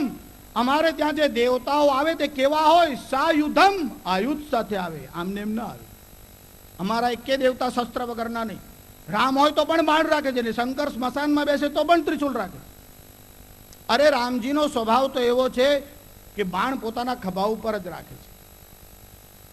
એકવાર એક ભક્તે કીધું, પ્રભુ આ બાણ આપ કાયમ ખભા ઉપર રાખો તો કોઈ સેવકને રાખો ને, જોડે જોડે લઈને ફર્યા કરે. આ મિનિસ્ટરો શું કરે છે? પેલા આજુબાજુ વાળા જ મશીન ગનો રાખે છે ને, એ તો આમ તેમ લેફ્ટ રાઈટ કરતો ચાલતો હોય ને, તમે આ ઉપાધિ અહીંયા લટકાઈ રાખો છો. તો કે છે એટલે તો એ મરે છે, તોય ગોળીઓ વાગે છે કે નથી વાગતી? ગમે એટલી સુવિધા રાખો, તમે મૃત્યુને કેવી રીતે અટકાવી શકો? રામજીએ કીધું એનું એક કારણ છે. હું ધનુષ્ય મારા ખભા પર એટલા માટે રાખું છું કે મારા કોઈ ભક્તના ઉપર આપત્તિ આવે, એ મને બૂમ પાડે અને ત્યારે પેલો કહે છે હું હમણાં નહીને આવું છું, ચાલે? ત્યારે એને લઘુશંકાથી બહાર ગયો છે, ચાલે? શસ્ત્ર તો પાસે જ જોઈએ. પુસ્તકમાં રહેલી વિદ્યા અને બીજાના હાથમાં રહેલું ધન, પુસ્તકસ્તુ તયા વિદ્યા પરહસ્તે ગતમ ધનમ. આપત્તિ કાલે, જ્યારે આપત્તિ આવે, નસા વિદ્યા ન તદ્ધનમ. તમારા જ પૈસા હોય, શનિવારે 1 વાગે લેવા જાઓ, બેંક વાળો આપે? રવિવારે તો ન જ આપે, શનિવારે પણ 2 વાગ્યા પછી ના આપે. તમારું છે તો પણ નહીં. અને પુસ્તકમાં રહેલી વિદ્યા, મારે ત્યાં આટલા બધા ગ્રંથ છે પણ ખોપડીમાં શું છે? અંદર તો ઘણું છે પણ ખોપડીમાં કઈ છે કે નહીં? ત્યારે હિંસાનો સંબંધ વૃત્તિ સાથે છે. અમાનિત્વમ મદંભિત્વા અહિંસા ક્ષાંતિરાર્જવમ. વેદાંતના વિદ્યાર્થીના પાસે ક્ષમા હોય. જેમ મેં તમને અમાનિત્વમ કહ્યું ને, એવું ક્ષમાનું પણ છે. એક માણસ આમ રોડ ઉપરથી જતો હતો, સ્કૂટર એના હાથમાં હતું ને કોઈ મિલિટરી વાળો આવતો હતો, તેની જોડે ભટકાઈ દીધો. એટલે પેલા એક થપ્પડ મારી, એની જોડે વાળાને કહે છે શાસ્ત્રીજીએ કીધું છે ક્ષમા આપવી જોઈએ, જવા દો ને, જવા દો ને. ના જવા દે બીજી 2 મારશે. એમાં તમે ક્ષમા ક્યાં કરી? તમારામાં તાકાત હોય અને છોડી દો તો ક્ષમા છે. ક્ષમા વીરસ્ય ભૂષણમ. ક્ષમા વીરોનું આભૂષણ છે, નપુંસકોનું નહીં, કાયરોનું નહીં. શાંતિ, તમારામાં સામર્થ્ય હોય અને છતાં તમે જતો કરો. આ યુધિષ્ઠિર કેવા છે? ધર્મો વિવર્ધતે યુધિષ્ઠિર કીર્તનેન. સાધારણ લોકોની સમજણ આવું છે કે લડવાનું કામ ભીમસેનનું, અને યુધિષ્ઠિર બહુ શાંત હતા. તે ખરી વાત છે, શાંત તો હતા જ, પણ લડવાનું સામર્થ્ય યુધિષ્ઠિરમાં બહુ છે. જેને કુંતા યુદ્ધ એટલે ભાલાનું યુદ્ધ કહેવાય, એમાં યુધિષ્ઠિર બહુ કુશળ હતા. આ યુધિષ્ઠિર જ્યારે વિરાટ રાજાને ત્યાં રહ્યા ત્યારે કંક નામ ધારણ કરીને રહ્યા હતા. હવે મેં તમને ગોહરણ પ્રસંગ કહેવા નહોતો બેઠો, મારે તો ખાલી ઉત્તરની વાત કહેવી હતી એટલે મેં એ પ્રસંગ છોડી દીધો. પણ સંક્ષિપ્તમાં એવું બન્યું કે અર્જુન પેલા લોકોને હરાવીને જીતીને પાછો આવ્યો ત્યારે બૃહન્નલા ઉત્તરને લઈને આવ્યો અને સેવકોએ સમાચાર આપ્યા કે યુદ્ધમાં ઉત્તર જીતી ગયો છે. એટલે વિરાટ રાજા બહુ ખુશ થયો. ઓહો, મારો દીકરો આટલો બધો શક્તિશાળી છે. પેલા તો રડતો હતો. યુધિષ્ઠિરને કીધું આ બૃહન્નલા સાથે ગયો છે, એ મરશે, મારા છોકરાને મરાવી નાખશે. સામે તો કર્ણ છે, ભીષ્મ છે, દ્રોણ છે. યુધિષ્ઠિરને ખબર હતી કે અર્જુન સાથે ગયા છે. યુધિષ્ઠિરે કીધું શું કામ ચિંતા કરો છો? બૃહન્નલા સાથે ગયો છે કે એટલે જ ચિંતા કરું છું કે આ બૃહન્નલાનો ભરોસો શું? સૌથી પહેલા એ દોડશે, મારા બાળકની પુત્રની રક્ષા કોણ કરશે? યુધિષ્ઠિરે બીજી વાર કીધું ચિંતા ન કરો, બૃહન્નલા જોડે ગયો, ઉત્તરને કાંઈ થાય નહીં. હવે આનું ચિત્ત લાગતું નહોતું એટલે કીધું લાવો પાસા ખેલીએ, કદાચ ચિત્ત એમાં લાગે. એટલે એને કીધું ચોપાટ લાવો. ત્યારે યુધિષ્ઠિરે કીધું મહારાજ આ સમયે ચોપાટ શા માટે ખેલવાનું? હવે એક તો છોકરો યુદ્ધમાં ગયો એટલે આ ભયભીત હતો. બીજું જે ચોપાટ ખેલવા ત્યાં રહ્યો છે એ પાછો સલાહ આપે છે કે આ સમયે યુદ્ધ ખેલીને શું કામ છે? એટલે વિરાટ રાજાના મનમાં ક્રોધ આવ્યો. કીધું તું મારો સેવક છે કે સાહેબ? તું મને સલાહ આપે છે, મારે શું કરવું જોઈએ? એક તો પેલા બૃહન્નલાની સ્તુતિ કરે છે નપુંસકની, અને મારો પુત્ર જે આટલો બધો વીર છે એની સ્તુતિ કરતા તને આપત્તિ થાય છે. મેં તને 2 વાર ના પડી, તે 3જી વાર આ કરવાનું કહેવાનું સાહસ કર્યું છે. એટલે રમવાના જે પાસા હતા ને તે વિરાટ રાજાએ આમ હાથમાં લઈ અને યુધિષ્ઠિરના પર આમ માર્યું, બરાબર યુધિષ્ઠિરના નાક ઉપર વાગ્યું. એમાંથી રક્ત, લોહીની આમ ધાર નીકળી. અને જેવી આમ લોહીની ધાર નીકળી એટલે યુધિષ્ઠિરે પોતાના બંને હાથ આમ રાખ્યા અને લોહી આમ હાથમાં ઝીલી લીધું. સૈરંધ્રી એટલે દ્રૌપદી બાજુમાં ઉભેલી. ત્યાં સુવર્ણનું એક પાત્ર જળથી ભરેલું પડેલું હતું. એટલે દ્રૌપદીએ પાત્ર ઉઠાવીને એકદમ દોડીને ગયા અને જ્યાં યુધિષ્ઠિરના નાકમાંથી લોહી પડતું હતું ત્યાં પાત્ર આમ આગળ રાખી દીધું. એનું કારણ દ્રૌપદીને આ વાતની ખબર હતી કે જો યુધિષ્ઠિરનું રક્ત ભૂમિ ઉપર પડશે તો શું થશે એ દ્રૌપદી જાણતા હતા. આજે વિરાટ રાજા હતો, એના મનમાં પણ આશ્ચર્ય થયું કે આને હાથમાં લોહી ઝીલી લીધું, આ સુવર્ણનું પાત્ર લઈને આવી. એટલામાં તો ઉત્તર આવે છે એવા સમાચાર આવ્યા. એટલે વિરાટે સેવકોને સૂચના આપી કે ઉત્તર આવે છે, એના સત્કારની તૈયારી કરો. યુધિષ્ઠિરે જે દ્વારપાળ હતો તેને બોલાવ્યો અને કીધું કે જો બૃહન્નલાને ઉત્તર આવે છે, એમાં બૃહન્નલાને પહેલા લાવીશ નહીં, પહેલા ઉત્તરને લાવ, એનો સત્કાર એનો બાપ કરે અને થોડી વાર પછી બૃહન્નલાને લાવ. એનું કારણ બૃહન્નલા એટલે અર્જુન. એ જો જોશે કે યુધિષ્ઠિરના નાકમાંથી લોહી પડ્યું છે, સહન નહીં કરી શકે. અર્જુનનો રાષ્ટ્રપ્રેમ છે પણ ભ્રાતૃપ્રેમ પણ એવો જ દિવ્ય છે, ભાઈ માટેનો પ્રેમ પણ એવો દિવ્ય છે. અને ઉત્તરને પેલો સત્કાર કરવા માટે વિરાટ ગયો ત્યારે ઉત્તર કીધું સત્કાર મારો કરો છો? અરે સત્કાર બૃહન્નલાનો કરો, એને લીધે હું જીવતો પાછો આવ્યો. ત્યારે વિરાટ રાજાના મનમાં થયું કે બૃહન્નલાના સત્કારની આ વાત કરે છે. કીધું આ કોણ છે? અરે કે ગાંડી ઉધારી અર્જુન છે. એટલે વિરાટને શંકા પડી કે આ કંગ યુધિષ્ઠિર હોવા જોઈએ. એટલે આ વિરાટ રાજાએ કીધું તમે યુધિષ્ઠિર છો અને જ્યારે મેં તમારા ઉપર પ્રહાર કર્યો અને તમારા નાકમાંથી લોહી આવ્યું છતાં તમે કંઈ બોલ્યા નહીં, એનું શું કારણ છે? જો પોતાનું સામર્થ્ય હોવા છતાં બાકી યુધિષ્ઠિર ત્યાં વિરાટ રાજાને મારી શકતે અને અર્જુન ખાલી જોઈ લે તો પણ વિરાટને મારી નાખત.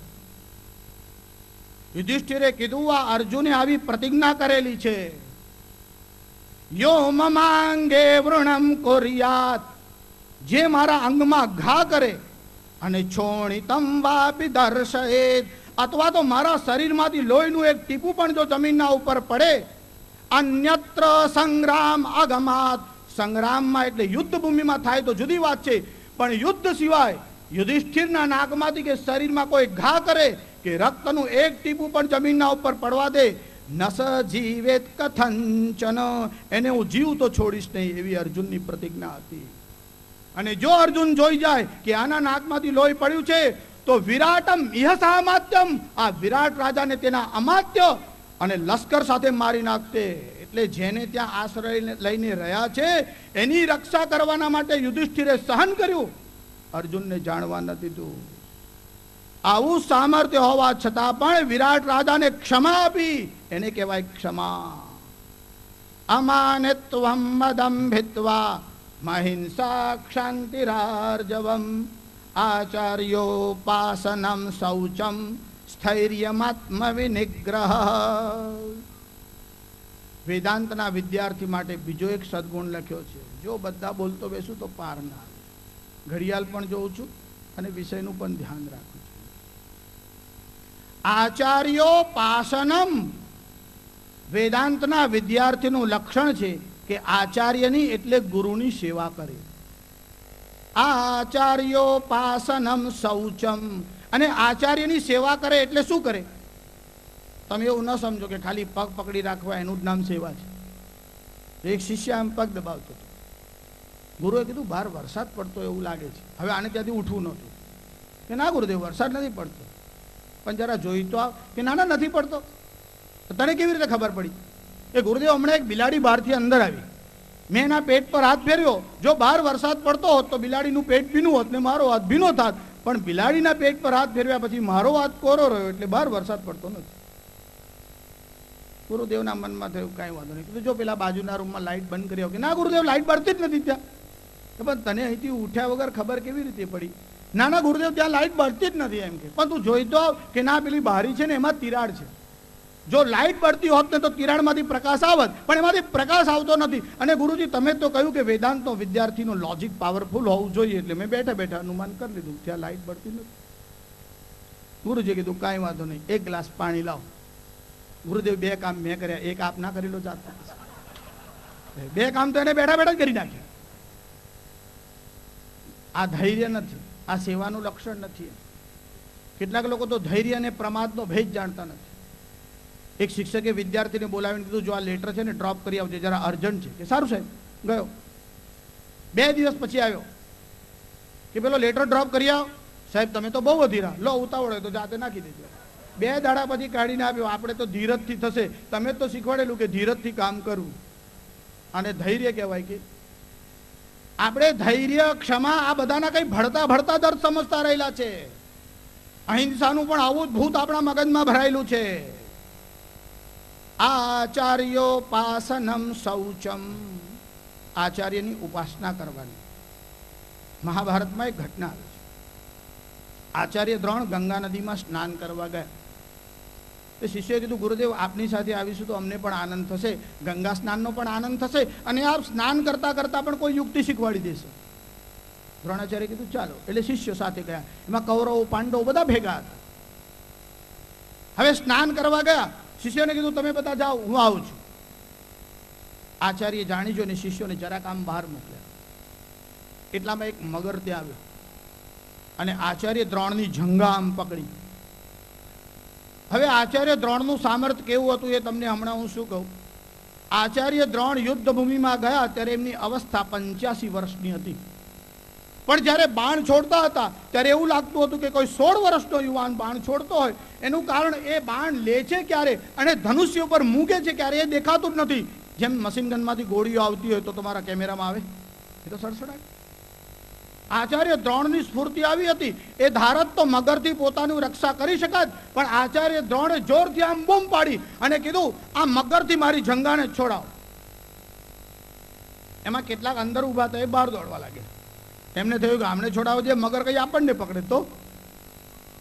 કેટલાક આમ ઊભા થઈને સ્તબ્ધ થઈને આમ જોવા લાગ્યા. હજુ તો આચાર્ય દ્રોણનું વાક્ય પૂરું થાય કે આ મગરથી મારી જંગાની રક્ષા કરો. એટલામાં તો અર્જુને પોતાનું આમ બાણ લીધું અને બાણ એવી રીતે છોડ્યું મગરના ટુકડા થઈ ગયા અને જંગા જે હતી એ મગરના મોઢામાંથી છૂટી ગઈ. દ્રોણની જંગામાં દાંત ઘૂસે એ પહેલા તો આ અર્જુને તોડી નાખ્યું, આ મગરનું છિન્ન ભિન્ન કરી નાખ્યા અંગ. અને આચાર્ય દ્રોણે અર્જુનના તરફ જોયું અને અર્જુનને આશીર્વાદ આપ્યો. જો ભીખ અને આશીર્વાદમાં ભેદ. માગવાથી મળે એનું નામ ભીખ અને અંતઃકરણમાંથી નીકળે એનું નામ આશીર્વાદ.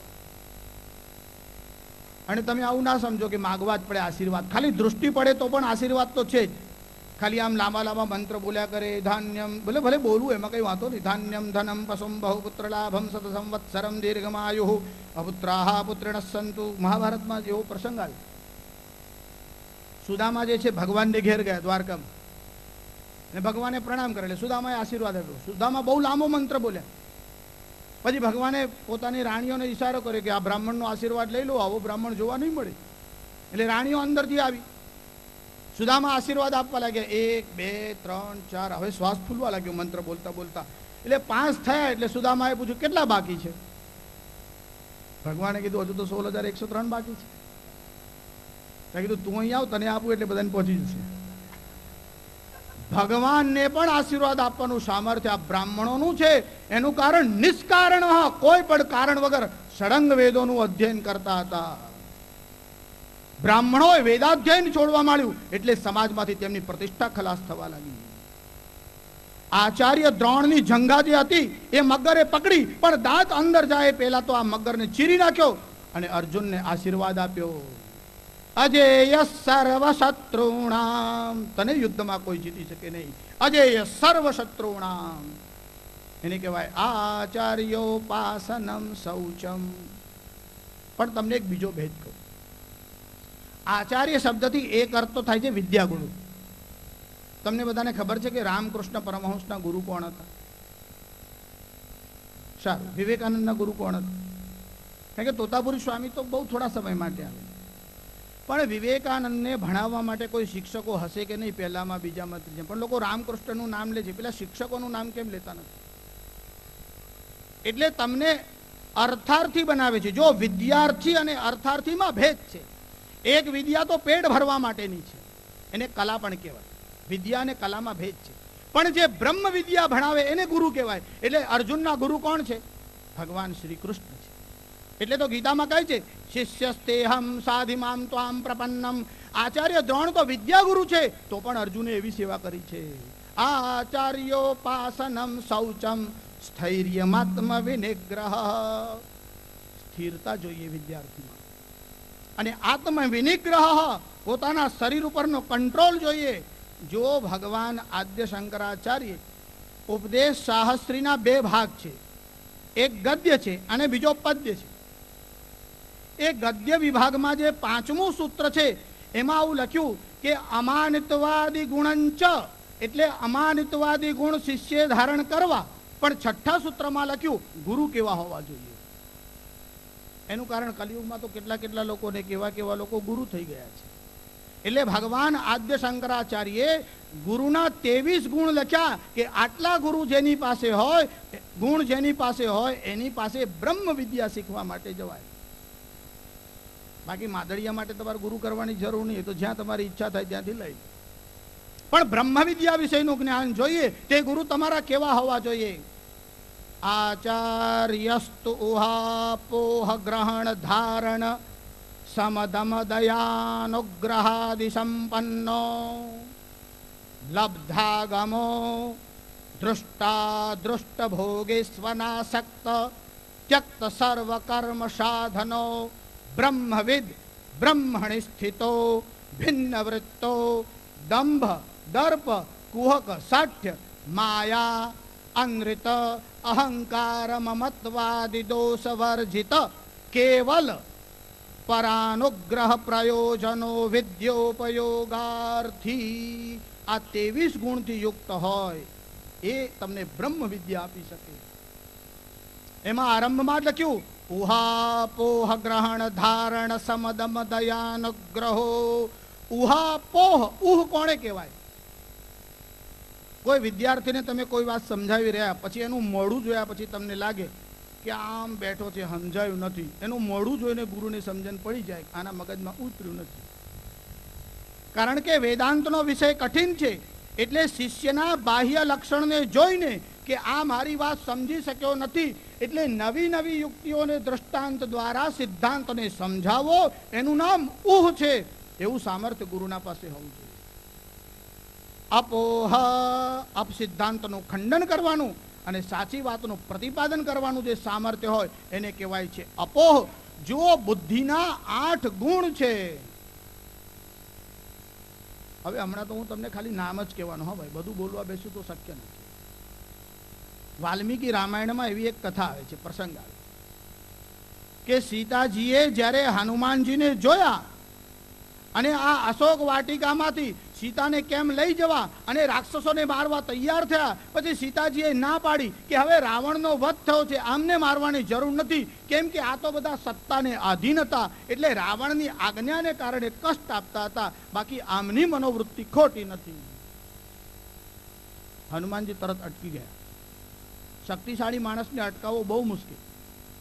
અરે શક્તિ ના હોય તોય 2 જણ પકડે તો એવું જોર કરે, તલવાર લઈને દોડે તોફાનોમાં, ને ક્યારે નાસીને ભરાઈ જાય ખબર જ નથી. અને પકડાઈ જાય ભરતા તોફાન કરવા વાળા તો ક્યારના ગાયબ થઈ ગયા. સામર્થ્ય તો વસ્તુ જ જુદી હોય છે. અહીંયા જે ગુણો એટલે ક્વોલિટી લખી છે એમાં લખ્યું છે ઉહાપોહ. જે શિષ્યની વાત શિષ્યને સમજાવવામાં નવી યુક્તિ આપે, તર્ક વડે ખંડન કરે, એ બુદ્ધિના ગુણ છે. જ્યારે સીતાજીએ હનુમાનજીને જોયા ત્યારે સીતાજીએ હનુમાનજી માટે એક પ્રમાણપત્ર આપ્યું. જો તમને કોઈ યુનિવર્સિટી વાળા કે કોઈ સન્માન પત્ર આપે તો તમે આમ લટકાવો છો, આખું ગામ છે, ઓહો ફલાણી યુનિવર્સિટી, આ તો વિદેશમાં ભણીને આવે છે, ઓક્સફર્ડ યુનિવર્સિટીનું છે, ગર્વ લો છો કે નહીં? આ તો સાક્ષાત સીતાએ આપેલું છે. કોઈ સાધારણ માણસ આપે અને સીતાજી આપે, એમાં બહુ ભેદ છે. ત્યારે સીતાજી એવું બોલ્યા કે આ હનુમાનજી કેવા છે કે બુદ્ધિયાષ્ટાંગયા યુક્તમ. આ બુદ્ધિના 8 અંગોથી યુક્ત છે. સીતાજીએ તો ખાલી આટલું જ લખ્યું, એટલે આટલું જ બોલ્યા. અને વાલ્મીકીએ ખાલી આટલું જ લખ્યું કે બુદ્ધિના 8 અંગથી યુક્ત છે. પણ એ બુદ્ધિના 8 અંગ કયા એ ટીકાકારોએ લખ્યું. શુશ્રુષા શ્રવણં ચૈવ ગ્રહણં ધારણં તથા ઉહાપોહોર્થ વિજ્ઞાનમ તત્વજ્ઞાનંચ ધી ગુણા. એમાં પહેલો ગુણ લખ્યો શુશ્રુષા, એટલે સેવા કરવી. જેની પાસે અક્કલ આવે ને એને સેવા કરવાનું ગમે જ નહીં. જેની પાસે ધન આવે એને સેવા કરવાનું ગમે નહીં. પછી એને એવું લાગે હવે તો મારે બધા પાસેથી સેવા લેવાની. હનુમાનજી બુદ્ધિમતામ વરિષ્ઠ છે અને તો પણ એક સેવકની જેમ રામજીની સામે ઊભા છે. આટલી બધી બુદ્ધિ હોવા છતાં કોઈ સેવક થઈને ઊભો રહે બહુ મુશ્કેલ કામ છે. પણ આ બુદ્ધિનો ગુણ છે અને તે હનુમાનજીમાં છે. અહીંયા આચાર્ય શ્રીએ જે 23 ગુણ આપ્યા છે કે ઉહા પોહ ગ્રહણ ધારણ. ગ્રહણ એટલે શિષ્યની મૂંઝવણ છે તે જાણી જાય, એને ગ્રહણ કરે. એને જે તર્ક કર્યા છે તેને ધારણ, બુદ્ધિમાં યાદ કરીને રાખે. શમદમ દયાનુગ્રહાદિ સંપન્નો લબ્ધાગમો. લબ્ધાગમો એટલે શાસ્ત્ર સંપન્ન હોય, વેદનો જ્ઞાતા હોય. અરે વેદ તો સાંભળવા પણ કોઈક દિવસે મળતા હોય છે, પછી યાદ રાખવા તો એથી કઠિન છે. અર્થ સમજવાની વાત તો ભૂલી જાઓ, બહુ કઠિન કામ છે. અને એને પ્રાપ્ત કરવા આપણે ત્યાં એવા એવા ઋષિઓ થયા. અને ગુજરાતનું આ બહુ મોટું ભાગ્ય છે કે જેને સૂર્યનારાયણ પાસેથી સાક્ષાત વેદ પ્રાપ્ત કર્યા તે યાજ્ઞવલ્ક આપણા ગુજરાતમાં થયા. જેને આપણે વડનગર કહીએ છીએ ને એનું એક નામ વૃદ્ધનગર છે અને એ યાજ્ઞવલ્કની જન્મભૂમિ છે. પછી એ મિથિલામાં ગયા. આ યાજ્ઞવલ્કનું સામર્થ્ય કેવું છે? હવે યાજ્ઞવલ્કનો ઇતિહાસ મારાથી તમને ન કહેવા બેસે, કારણ જરા મોટો ઇતિહાસ છે. પણ યાજ્ઞવલ્કનું સામર્થ્ય અને મંત્રમાં શક્તિ કેવી છે એનું એક તમને નાનું દૃષ્ટાંત કહું. ઋગ્વેદ ભણવા માટે યાજ્ઞવલ્ક વિદગ્ધ સાકલ્યના આશ્રમમાં, અત્યારે જે વડનગર છે ત્યાં પહેલા એમનો આશ્રમ હતો, તે ઋગ્વેદના મંત્રદૃષ્ટા ઋષિ હતા. એને ત્યાં યાજ્ઞવલ્ક ભણવા માટે રહ્યા. ત્યારે વિદ્યાર્થી અવસ્થામાં હતા. ત્યારે આનર્ત દેશનો રાજા ત્યાં આવ્યો અને એને એક વ્રત કરેલું. એ વ્રત ચાતુર્માસનું, એ વ્રતનું ઉદ્યાપન કરવાનું હતું. એટલે વિદગ્ધ સાકલ્યને કહ્યું કે મારે વ્રતનું ઉદ્યાપન કરવાનું છે, તમારે ત્યાંથી કોઈ બ્રહ્મચારીને મોકલો.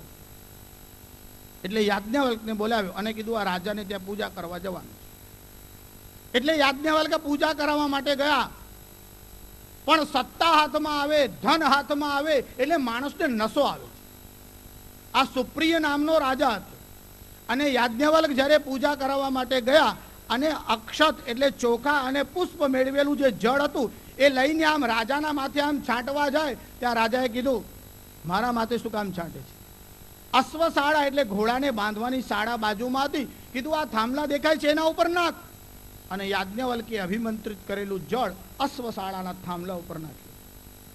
અને જ્યાં થાંભલા પડે મંત્રથી અભિમંત્રિત કરેલું જળ છાંટ્યું એટલામાં તો એ થાંભલો જે સૂકો હતો એમાંથી એકદમ તાજા તાજા પાંદડા અને ફૂલ બહાર આવ્યા અને એકદમ ફળ લાગ્યા.